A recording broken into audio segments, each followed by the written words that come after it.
আমাদের কাছে smart Bangla. Sorry বললে কি সব সমস্যার সমাধান হয়ে যায়? সরি বললেই সব সমস্যার সমাধান হয়ে যাবে? এটা কত বড় অপরাধ! এটা একটা অপরাধ। তাদেরকে কি করা উচিত? পদ্মা সেতুতে নিয়ে যেয়ে ওখান থেকে পদ্মা নদীতে টুস করে ফেলে দেওয়া উচিত। আর যিনি আমাদের এটা এমডি পদের জন্য পদ্মা সেতুর মতো সেতুর টাকা বন্ধ করেছে, তাকেও আবার পদ্মা নদীতে দিয়ে দুইটা চুবড়ি দিয়ে উঠাই নেওয়া উচিত। ভারত যেভাবে বাংলাদেশকে এতদিন তাদের পকেটে কুক্ষিগত করে রেখেছিলেন, এখান থেকে বের হওয়া অনেক টাফ, অনেক কঠিন, অনেক চ্যালেঞ্জিং। এটি নিয়ে আমরা অনেকেই অনেক উদ্বিগ্ন ছিলাম, অনেক এক প্রকারের আতঙ্কিতও বলা যায়। তো সেই জায়গায় আমাদের মাননীয় প্রধান উপদেষ্টা সেই আতঙ্ক, টেনশন আমাদের একবারে দূর করে দিয়েছেন। দর্শক, বর্তমান পরিস্থিতিকে কেন্দ্র করে সারা দেশে যে ঘটনাগুলো ঘটেছে তা দেখলে আপনারা রীতিমতো অবাক হয়ে যাবেন। এখন আপনাদেরকে আমি সেসব ভিডিওগুলো প্রমাণ সহ দেখাবো, তাই বলছি পুরো ভিডিওটি না টেনে মনোযোগ সহকারে শেষ পর্যন্ত দেখবেন, তাহলে আপনারা সবকিছু বুঝতে পারবেন ইনশাআল্লাহ। তো মূল ভিডিওতে যাওয়ার আগে বলে নিই, যদি আপনি চ্যানেলে নতুন হয়ে থাকেন তাহলে অবশ্যই প্রত্যেক মুহূর্তের আপডেট পেতে আমার এই চ্যানেলটি সাবস্ক্রাইব করে রাখবেন এবং পাশে থাকা বেল বাটনে ক্লিক করে রাখবেন। যারা এই মুহূর্তে সাবস্ক্রাইব করেছেন তাদেরকে অসংখ্য অসংখ্য ধন্যবাদ। এখন আপনাদেরকে আমি পর্যায়ক্রমে কিছু ভিডিও ফুটেজ দেখাবো, চলেন আমরা প্রথমে একটি ভিডিও ফুটেজ দেখে নেই। ভারতকে পরিষ্কার বার্তা দিয়েছেন অন্তর্বর্তীকালীন সরকারের প্রধান উপদেষ্টা ডক্টর মোহাম্মদ ইউনূস, যেটি আমরা অনেকেই অনেকভাবে আশঙ্কা করছিলাম। এবং ভারত যেভাবে বাংলাদেশকে এতদিন তাদের পকেটে কুক্ষিগত করে রেখেছিলেন, এখান থেকে বের হওয়া অনেক টাফ, অনেক কঠিন, অনেক চ্যালেঞ্জিং। এটি নিয়ে আমরা অনেকেই অনেক উদ্বিগ্ন ছিলাম, অনেক এক প্রকারের আতঙ্কিতও বলা যায়। তো সেই জায়গায় আমাদের মাননীয় প্রধান উপদেষ্টা সেই আতঙ্ক, টেনশন আমাদের একবারে দূর করে দিয়েছেন। একবারে বলা যায় যে বাঘের বাচ্চার মতো তিনি ক্ষমতার চেয়ারে বসে যে হুঙ্কার দিয়েছেন ভারতকে, আমার মনে হয় ভারত ভালোভাবে টের পাচ্ছে এবং তারা বুঝতে পারছে যে কি এমন খুঁটি, শক্তিধর খুঁটি বাংলাদেশের ক্ষমতার গদিতে বসছে, সেটা কিন্তু তারা হারে হারে টের পাচ্ছে। এই জন্যই আমরা আগেই বলেছিলাম যে একটু ধৈর্য ধরতে হবে আমাদের। যিনি ক্ষমতায় বসছেন তিনি যেন তেন কোনো ব্যক্তি নন এবং তার পিছনের চেয়ারের খুঁটি এতটাই শক্তিশালী, এতটাই স্ট্রং যে তাকে ওই একটা ফু দিলেই, একটা ধাক্কা দিলেই পড়ে যাবে, ভেঙে যাবে, এত কাঁচা ভাববার কোনো কারণ নেই, এতটা সহজ ভাববারও কোনো সুযোগ নেই, কারণ নেই। তিনি বলতে পারেন এই মুহূর্তে বাংলাদেশের একটা সিংহের মতো, এবং তিনি ক্ষমতার চেয়ারে বসে সিংহের মতো কিন্তু একটা গর্জনও দিয়েছেন। ভারতের একটি প্রভাবশালী গণমাধ্যমকে তিনি সাক্ষাৎকার দিচ্ছিলেন। তো সাক্ষাৎকারের সময় ভারতীয় সেই সাংবাদিক তাকে বাংলাদেশ নিয়ে নানাবিধ প্রশ্ন করছেন এবং প্রশ্নের এক পর্যায়ে তিনি পরিষ্কারভাবে জানিয়ে দিলেন যে বাংলাদেশকে যদি কেউ অস্থিতিশীল করতে চায়, উত্তপ্ত করতে চায়, তাহলে বাংলাদেশের পূর্ব দিকে, উত্তর দিকে ইন্ডিয়া যে 7টি রাজ্য রয়েছে, 7 সিস্টার্স, এই 7 সিস্টার্স শান্ত থাকবে না, সেগুলো উত্তপ্ত হয়ে যাবে। এমনকি তিনি শুধু ভারতেই সীমাবদ্ধ থাকেন নাই, তিনি মায়ানমারকে নিয়ে হুঙ্কার দিয়েছেন এবং বলেছেন বার্মাও শান্ত থাকবে না, সেখানেও উত্তপ্ত হয়ে যাবে। তার মানে ডক্টর মোহাম্মদ ইউনূসের যে চিন্তা, যে চিন্তার পরিধি, এটা এতটাই ব্যাপক এবং বিস্তৃত, যেটা আসলে আমাদেরকে প্রচণ্ড রকম আশান্বিত করেছে। এবং আমরা বলতে পারি, চিন্তাও করতে পারি যে আগামীতে হয়তো বাংলাদেশের মানচিত্র আরও অনেক বেশি বৃদ্ধি পাবে ইনশাআল্লাহ। সে পর্যন্ত আমাদের অপেক্ষা করতে হবে। আমরা এখনই বিস্তারিত আলাপে যাচ্ছি না। যদি আল্লাহ কপালে রাখে, হয়তো বাংলাদেশের বর্তমান যে মানচিত্র রয়েছে, এই মানচিত্র হয়তো 1 গুণ কিংবা 2 গুণ বৃদ্ধিও পেতে পারে। এবং তিনি এটা বলেছেন, সীমান্তে কোনোভাবেই হত্যাকাণ্ড আমরা দেখতে চাই না। অর্থাৎ সীমান্তে যদি বাংলাদেশের একজন নাগরিককে হত্যা করা হয়, তাহলে বাংলাদেশ চুপ থাকবে না। বাংলাদেশের সীমান্তরক্ষী বাহিনী আগে ওই বিড়ালের মতো যেভাবে সীমান্তে বসে বসে পাহারা দিচ্ছিলেন, এখন কিন্তু আমাদের সীমান্তরক্ষী বাহিনী বিড়ালের মতো পাহারা দেবে না। এটি আপনাদের বুঝতে হবে বন্ধুগণ। তিনি এটাও বলেছেন এবং ভারতের প্রধানমন্ত্রী নরেন্দ্র মোদীকে বাংলাদেশ সফরের আমন্ত্রণ জানিয়েছেন। এবং এই আমন্ত্রণ কেন জানিয়েছেন এটি হয়তো অনেকেই আপনারা জানেন, আবার অনেকে জানেন না। তিনি আসলে টের পাবেন। আমরা চাই মোদী বাংলাদেশে আসুক। ভারতের প্রভাবশালী গণমাধ্যম NDTV-কে দেওয়া ডক্টর মোহাম্মদ ইউনূসের সাক্ষাৎকারটি যদি আমি একটু পড়ে শোনাই, তাহলে আপনারা ক্লিয়ার হয়ে যাবেন যে বাংলাদেশকে যদি কোনোভাবে আনস্টেবল করা হয়, অর্থাৎ অস্থিতিশীল করা হয়, উত্তপ্ত করা হয়, তাহলে কেউ স্টেবল থাকবে না। পরিষ্কার একটা হুঙ্কার যে আমার দেশকে কেউ উত্তপ্ত করতে চাইলে আপনারা কিন্তু শান্ত থাকবেন না, আরামে থাকবেন, ঘুমিয়ে ঘুমিয়ে থাকবেন, এই সুযোগ নেই।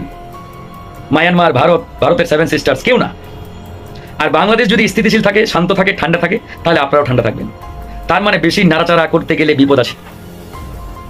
তারপরে তাকে প্রশ্ন করা হলো যে শেখ মুজিবুরের মূর্তি, তারপরে তার ছবি যে নামানো হচ্ছে, ভাঙচুর করা হচ্ছে, এটা কেন করা হচ্ছে? আমাদের মাননীয় প্রধান উপদেষ্টা ডক্টর মোহাম্মদ ইউনূস পরিষ্কারভাবে জানিয়ে দিয়েছেন বাংলাদেশে শেখ মুজিবুর রহমানের মূর্তি বা ভাস্কর্য ভাঙা হচ্ছে, তার ছবি জনগণ ভেঙে চুরমার করে দিচ্ছেন, এটার অন্যতম কারণ শেখ হাসিনা। এবং এই প্রশ্নটি শেখ হাসিনাকে করুন, তিনি উত্তর দিবেন, তিনি ভালো জানেন এই বিষয়ে। তাহলে এই যে তিনি ভারতকে পরিষ্কারভাবে যে মেসেজটি দিয়েছেন, এই মেসেজ থেকে আমাদের অনেক কিছু শেখার আছে। এবং ভারতের গণমাধ্যমগুলো আজকে খবর ব্যাপকভাবে প্রচার করছে, মানে তারা এক প্রকারের ভুল স্বীকার করে নিচ্ছে। কি ভুল জানেন? তারা বলছে যে বাংলাদেশের জনগণকে, অর্থাৎ বাংলাদেশকে সমর্থন না দিয়ে বা বাংলাদেশের জনগণের পাশে না থেকে ভারত শেখ হাসিনাকে অগ্রাধিকার দিয়ে, প্রাধান্য দিয়ে তার পাশে যে দাঁড়িয়েছেন, এটি ভারতের ভুল ছিল। এবং এই কারণে আজকে বাংলাদেশের সাথে ইন্ডিয়ার সম্পর্ক এতটাই তলানিতে, যেটা আসলে বলার মতো আমাদের ভাষা নেই। ভারত কিন্তু টের পাচ্ছে এবং স্বীকারও করে নিয়েছে যে তারা এককভাবে হাসিনাকে যে সমর্থন দিয়েছেন, তার পাশে দাঁড়িয়েছেন, এটি ভারতের বড় রকমের ভুল কূটনীতিক সিদ্ধান্ত ছিল, ডিপ্লোম্যাটিক সিদ্ধান্ত ছিল, কিংবা রাজনৈতিক সিদ্ধান্ত ছিল। তারা কিন্তু এখন টের পাচ্ছেন এবং তারা স্বীকারও করছেন। তাহলে বন্ধুগণ, এখান থেকে বুঝতে হবে ইন্ডিয়া যে ভুলটা করেছে, তাহলে তার খেসারত ইন্ডিয়াকে অবশ্যই পেতে হবে। হাসিনা যে ভুল করেছে, জনগণের বুকে গুলি চালিয়েছে, হাসিনাকে যেমন বিচারের মুখোমুখি হতে হবে, ঠিক একইভাবে ইন্ডিয়া বাংলাদেশ নিয়ে এতদিন খেলেছে, এই দেশকে তাদের একটি অঙ্গরাজ্য বানিয়েছে, এই দেশের মানুষকে নির্বিচারে সীমান্তে গুলি করে হত্যা করেছে। বাংলাদেশ যেটা দেশ, এটা স্বীকারই করে নাই, মনে করেছে তারা 30তম একটা রাজ্য বাংলাদেশ ইন্ডিয়া। তাহলে এর খেসারত ইন্ডিয়াকে দিতে হবে না? তারা কি এমনি পার পেয়ে যাবে? পার পাবে না। তা আমরা ইন্ডিয়াকে এমনি পার পেতে দেব না, তাদেরকেও এই খেসারত দিতে হবে। কারণ তাদের কারণেই বাংলাদেশের এত রক্ত ঝরেছে, এদেশের মানুষকে এত জীবন দিতে হয়েছে। পার পাওয়ার কোনো সুযোগ নেই। আপনারা যদি মনে করে থাকেন আপনারা পার পেয়ে যাবেন, আরামে আপনারা মানে ঘুমিয়ে পার পাবেন, এত সহজ ভাববেন না। আবার দেখেন, আরেকটি বড় ভুল করেছে ইন্ডিয়া। সেই ভুলটা হচ্ছে, এমনিতে তো এতদিন হাসিনাকে তারা বাংলাদেশে ক্ষমতায় জোর করে অবৈধভাবে বসিয়ে রেখেছিলই। যখন জনগণ ক্ষুব্ধ হয়ে গণভবন দখল করলেন, তখন সামরিক হেলিকপ্টারে হাসিনাকে ইন্ডিয়াতে আশ্রয় দিলেন নরেন্দ্র মোদী সরকার। এটি ইন্ডিয়ার আরো বড় রকম একটি ভুল, চরম ভুল। এতদিন জনগণের বিরুদ্ধে দাঁড়িয়েছেন, জনগণের বিরুদ্ধে গিয়ে বাংলাদেশের মানুষকে হত্যা করেছেন, গুলি করে নির্বিচারে মানুষ মেরেছেন। আবার সেই মানুষ মারার রানী খুনি হাসিনা, তাকে কিভাবে ভারত আশ্রয় দেয় আমাদের বোধগম্য নয়। আর এটা কোনোভাবেই মিস্টেক আমরা বলতে পারি না, এটা একটা পরিষ্কার অফেন্স, অপরাধ, পরিষ্কার অপরাধ। তাহলে এই যে এতগুলো অপরাধ, এই অপরাধের বিচার অবশ্যই হবে বন্ধুগণ। আজকেও 2জন ভাই আমাদের শহীদ হয়েছেন, তাদের জানাজা থেকে মাত্র আমি আসলাম।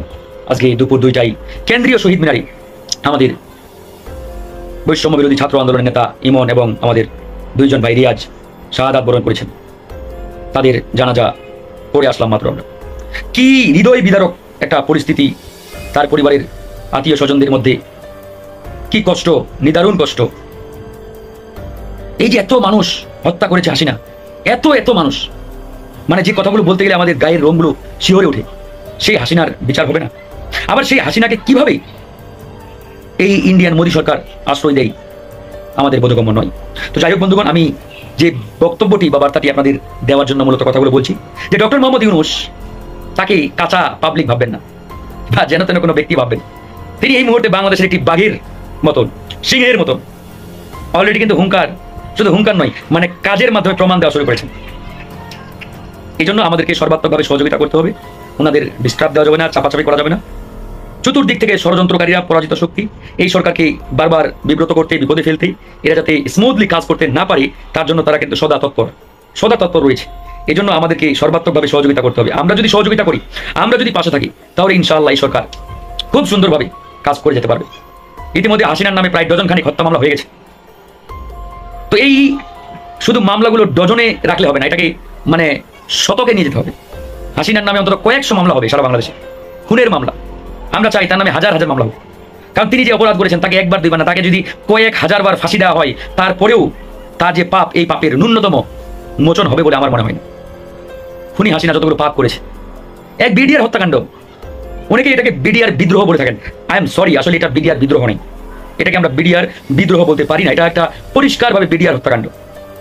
হত্যাকাণ্ডের মাধ্যমে আমাদের সেনাবাহিনীকে পঙ্গু করে দেওয়ার মিশনে তারা নেমেছিল এবং তারা অনেকটাই সফল হয়েছে। আমাদের খাঁটি দেশপ্রেমিক যে অফিসারগুলো ছিলেন সেনাবাহিনীর, তাদেরকে এক প্রকারে তারা পঙ্গু করে দিয়েছেন। বাংলাদেশ সেনাবাহিনীকে মেরুদণ্ডহীন করে দেওয়ার যে পরিকল্পনা ভারত হাসিনার মাধ্যমে বাস্তবায়ন করার চেষ্টা করেছিল, সেটি তো আপনারা সবাই দেখেছেন। তো এই জন্য আমি বলেছি যে বিডিআর বিদ্রোহটাকে আমরা কোনোভাবেই, বিডিআর হত্যাকাণ্ডকে কোনোভাবেই বিডিআর বিদ্রোহ আমরা বলতে পারি না, বলার সুযোগ নেই। এটা দয়া করে কেউ বলবেন না যে বিডিআর বিদ্রোহ। এটা কখনোই বিদ্রোহ ছিল না, এটি পরিকল্পিত একটি হত্যাকাণ্ড ছিল। এবং এই হত্যাকাণ্ডের পরে যে তদন্ত কমিটি হয়েছিল, যে সেই তদন্ত কমিটির প্রধান এখনো জীবিত আছেন, অনেকে হয়তো তাকে চিনেন, আমি এখন বলতে চাচ্ছি না। খুব শীঘ্রই তিনি জনতার সামনে আসবেন। অনেক মজার একটি কাহিনী আছে, আমি জানি আপনারা হয়তো দুই একজন জানেন। তিনি একজন ব্রিগেডিয়ার জেনারেল ছিলেন, তিনি স্বেচ্ছায় চাকরি থেকে ইস্তফা দিয়েছেন। কারণ খুনি হাসিনা তদন্ত রিপোর্ট তার মন মতো করে চেয়েছিলেন, কিন্তু সেই ব্রিগেডিয়ার জেনারেল তার মন মতো করে রিপোর্ট দেন নাই। এই জন্য তার উপরে অনেক চাপ আসছে এবং তিনি স্বেচ্ছায় চাকরি থেকে ইস্তফা দিয়ে চলে আসছেন। তো যাই হোক, তাকে আপনারা অনেকে চিনেন এবং চিনবেন। আগামীতে আমরা বলবো কথা, আগে তিনি জাতির সামনে তার সেই তদন্তের রিপোর্ট উন্মোচন করুক। কাজ চলছে ইনশাআল্লাহ। তো এই কাজটি যখন সামনে চলে আসবে তখন বুঝবেন যে আসলে বিডিআর হত্যাকাণ্ডে কারা কারা জড়িত। যদি ইতিমধ্যে সেই শহীদ পরিবারের সদস্যরা বলেছেন এখানে খুনি হাসিনা, শেখ সেলিম, তাপস, জাহাঙ্গীর কবির নানক অনেকেই জড়িত। এবং বাংলাদেশে ইতিমধ্যে একজন হাউমাউ করে কাজ আওয়ামী লীগের হয়ে, বঙ্গ তাজ অনেকেই তাকে বলে থাকেন, সেও দেখেন তদন্তে বেরিয়ে আসে কি, সেজন্য আমাদের একটু অপেক্ষা করতে হবে। তো যাই হোক বন্ধুগণ, আমরা যেটি পরিষ্কারভাবে বলার চেষ্টা করছি, ডক্টর মোহাম্মদ ইউনূস তাকে স্মুথলি কাজ করতে দিতে হবে। এবং তিনি যেভাবে আগাচ্ছেন, তার যে পরিকল্পনা, এটা আমাদের বাংলাদেশের জন্য একটা আল্লাহর রহমত, আশীর্বাদ। কেন জানেন? অনেকদিন পরে আমরা একজন পুরুষ রাষ্ট্রনায়ক পেলাম। দ্বিতীয়ত, তার যে পরিকল্পনা, এই পরিকল্পনা অনুযায়ী যদি সামনে এগিয়ে যায়, বাংলাদেশের মানচিত্র খুব শীঘ্রই ইনশাআল্লাহ অনেক বিস্তৃতি ঘটবে। বাংলাদেশের মানচিত্রের আমাদের আয়তনের পরিধি বাড়বে ইনশাআল্লাহ। কিভাবে বাড়বে সেটি আমরা এখনই বলতে চাচ্ছি না, তবে আমরা আশাবাদী ইনশাআল্লাহ বাড়বে। তার জন্য আমাদের ধৈর্য ধরে অপেক্ষা করতে হবে, আমাদের ধৈর্য ধরে সমর্থন করতে হবে, সাপোর্ট দিতে হবে।